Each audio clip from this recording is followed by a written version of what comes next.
যাচ্ছি staff correspondent Shafi Mahmud সাগরের কাছে। তিনি আছেন জাতীয় প্রেস ক্লাবের এলাকায়।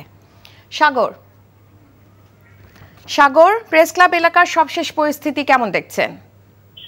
রাইকা, আমি আছি এখন প্রেস ক্লাবের ঠিক সামনের সড়কটিতে। যদি এখনকার এই মুহূর্তের অবস্থার কথা বলি তাহলে দেখতে পাচ্ছি যে এখানে ফুল পরিমাণ পুলিশ তারা অবস্থান করছেন এবং এই জায়গাটি মোটামুটি এখন কিছুটা শান্ত, কিন্তু ঠিক 1 ঘন্টা আগে এই জায়গাটি পুরোপুরি আসলে রণক্ষেত্রের মতো অবস্থায় তৈরি হয়েছিল।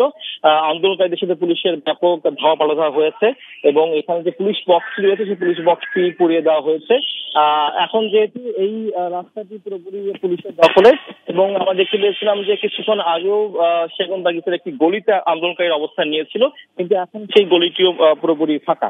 অর্থাৎ বলা যায় যে প্রেস ক্লাবে এই জায়গাটি এখন মোটামুটি আন্দোলনকারী মুক্ত অবস্থায় আছে এবং দুপুর 12টার দিকে মূলত এখানে সম্মিলিত পেশাজীবী পরিষদের একটি বিক্ষোভ সমাবেশ চলছিল।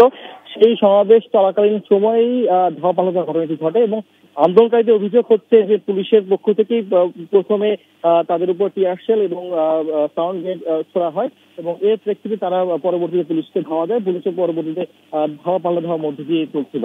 তো রাজধানীর অন্যান্য এলাকার মতো এই প্রেস ক্লাব এবং সচিবালয়ের অংশ, হাইকোর্টের যে মোড় এবং